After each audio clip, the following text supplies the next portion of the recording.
The citizens of Jackson Hole wanted him to be the sheriff to fight this problem because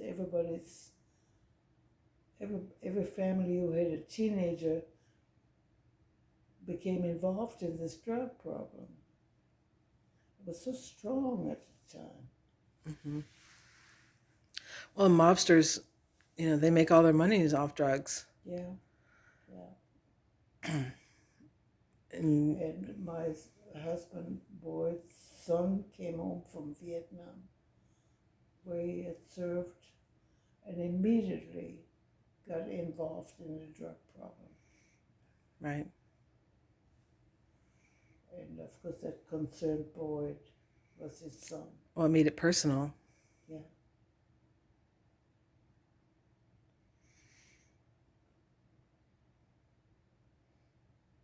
Where's Boyd's son now? Pardon? Where's his son now?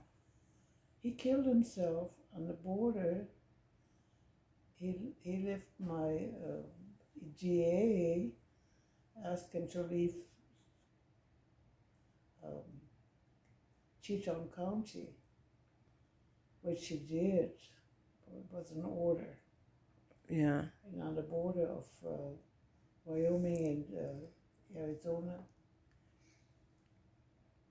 He killed himself with his own rifle. Oh my goodness. Yeah. So that was pretty sad for the family. Yeah. That were left, having lost their mother, father, and then the brother.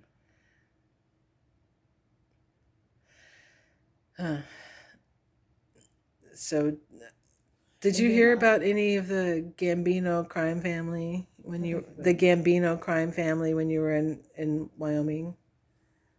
No, there's no crime family. No Italians that you can remember coming to Wyoming?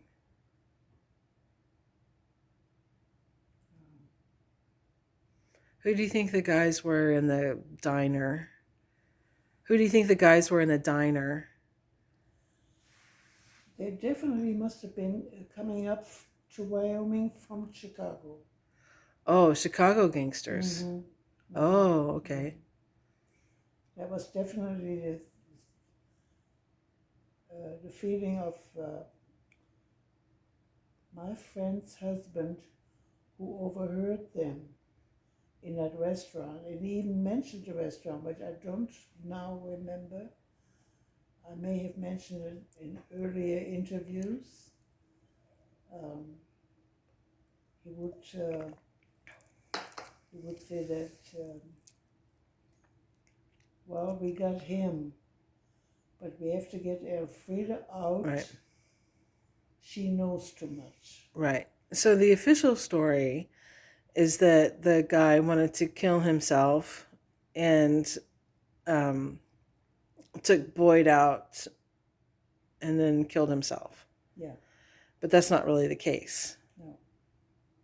Yeah.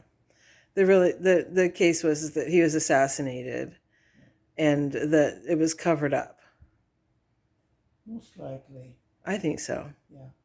I think well,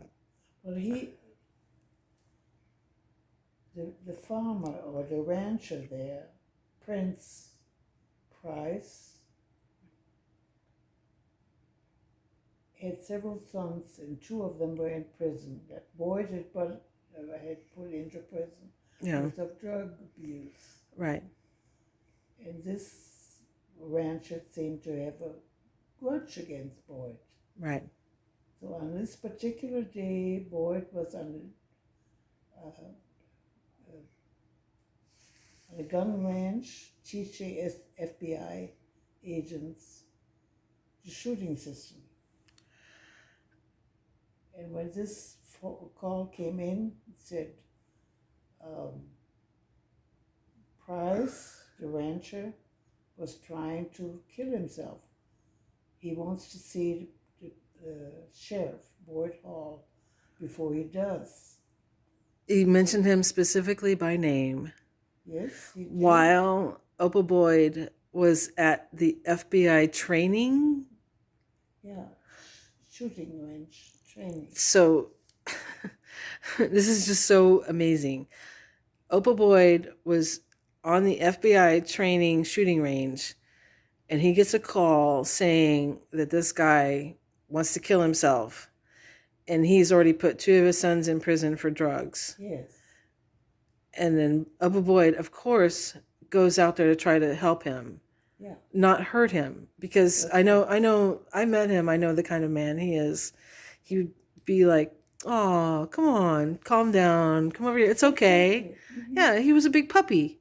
That's what he did. Yeah, no, when I met him, I thought he looked like a big puppy. Yeah. I was like, he's got like all these wrinkles and like cowboy stuff. He looks like a big Shar-Pei puppy. Mm-hmm. Like I just wanted to pinch his cheeks. Sure. He's so cute. Yeah.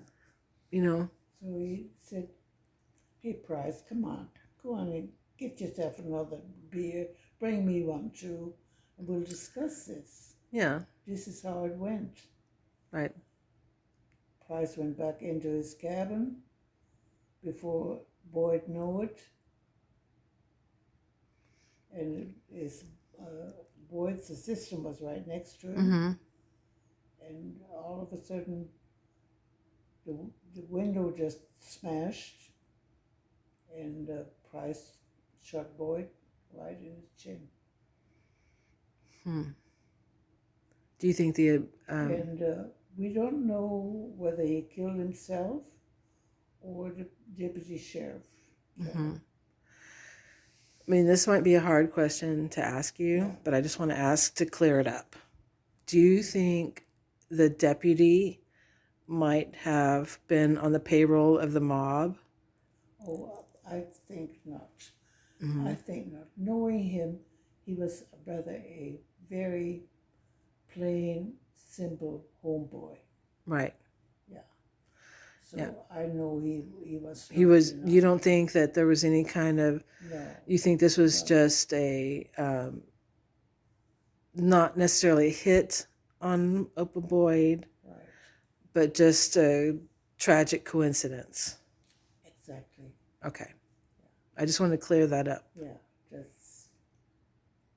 You don't think that the deputy was in on it in any kind of way? No. Not being blackmailed or... How was he with you afterwards? I'm sorry. How was he with you afterwards? He was pretty much crushed. Yeah. Yeah. As most people were. Because Sure. Nobody expected that. Right. That Because I'm sure he's beloved.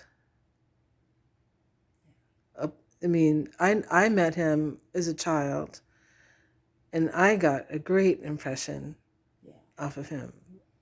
I remember him like reaching down to shake my hand when he first met me, and I was like, he's got so many wrinkles, but I just want to pinch him. I always thought he was the cutest thing. A very good soul. I had a good heart, you know. And I just want to like just clear up for my own mind and anybody else that might ever see this, that you don't think that the deputy was forced to do this. Good. But this, do you have any lingering suspicions? The fires that kept following me. Yeah. Especially down that big one in Arizona. Yeah. Well, no, the house, your friend's house, your son's van. Yeah, no, there's more.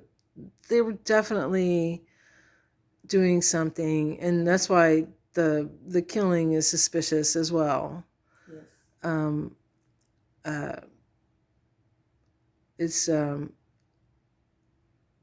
sometimes good people are forced into bad things because the thing that they do is the thing that they're threatened with is worse than the bad thing that they have to do. True. Yeah. So many people involved. Well, and you know the sheriff before Opal Boyd was killed as well.